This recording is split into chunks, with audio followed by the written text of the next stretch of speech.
Good morning, ladies and gentlemen. So here is the scenario. I'm taking Wyatt to school today, and as I'm taking him to school, he grabbed a box of these like organic peanut butter crackers, something like that, because he was hungry. He wanted a snack on the way to school. So he's eating this on our way to school. I turn around, and of course, like any 6-year-old boy, I see that he has literally his peanut butter on his fingers.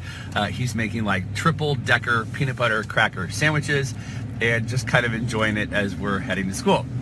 Well, when we get to school and he gets out of the car, I look at his pants, and again, like many 6-year-old boys, 5-year-old boys, 4-year-old boys, I guess 48-year-old boys, he had been wiping his hands so that he'd eat something and needed to dry his hand off somewhere. So where do you think he dried his hands off at? You guessed it, on his pants. So he stands up to get out of the car, and the kid's got like cracker residue, peanut butter residue all over his pants. So my immediate thought is, and it's just crazy because of the way that we're conditioned is like, okay, well, gosh, I don't want anybody to think that we brought him to school with dirty pants on. And then I kind of like, well, who cares? Then I went and thought, okay, well, I don't want the other kids to think like he's a dirty kid, right? And it's like, this is where I'm going. These are the stories I'm creating. Wyatt does not care. He does not give a damn. I am creating these stories. So I try to clean off his pants. It's not coming off. I said, dude, what do you even want to do here? Like, if we go in the bathroom and I use water, it's going to look like you peed your pants. Do you want your friends to think that you peed your pants? He says, well, no. Said, okay, so we got to do something. And in his mind, it doesn't matter. Like, let's just go to class, dude. So we have some wipes. So I start trying to use the wipes to clean his pants. And it's still, it looks like it's coming off, but you and I both know if it's a little bit wet, it's really just giving the appearance, it's blending in with the color of the pants, which were black, and then when it dries off, it's still gonna be there. So I'm trying, I'm rubbing, and nothing's really working. It looks like a little bit's coming out. And I finally look at him and I said, you don't really care, do you? And he just laughs. He's like, no, Daddy, I don't care. And so we go ahead, throw it in, we both laugh, and we end up putting on his backpack and walking into class.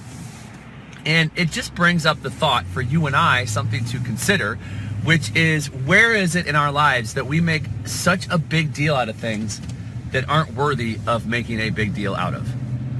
In other words, we get worked up about it. In other words, we, on one end, we're worried about what other people think, but yet, I will tell you time and again, I don't care what other people think. But then there is these moments where our trained and conditioned thought is to worry about somebody else will think, what they will think in this situation.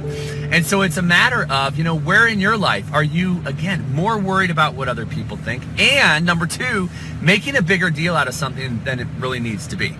Like, who cares? He's going to end up sitting and doing crafts today. They're going to go out and play today. The kid's going to get dirty anyway. And so does it really matter? And so I would challenge you to look at your life across body, being, balance, and business and say, where is it in my life in these two things? Two things. Number one, where is it that I'm making a bigger deal out of things than I really need to?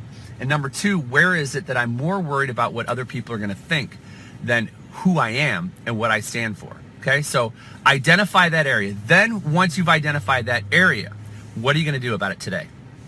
So some of you get worried and worked up about this whole like one thing. I should be working on one thing, and there's 4 key actions. You have 2 areas of focus specifically when it comes to your headspace and your mind. Number 1 is to do your core 4, also known as your morning ritual. Number 2, if you're there yet, some of you aren't even there in the world of stacking. If you're there yet in the world of stacking, then it's to work on and refine and learn how to actually stack. Otherwise, it is to master your morning ritual, because when you master your mind, you can then go through and master the rest of your day, the rest of your life. And so it's such an important key to understand that once I have control over my mind, over my thoughts, over what it is that I want to do, what I want to create, that is going to give me more power throughout the course of the day. Go watch the video that I sent you via email yesterday, and it talks about the power and the impact of your morning ritual.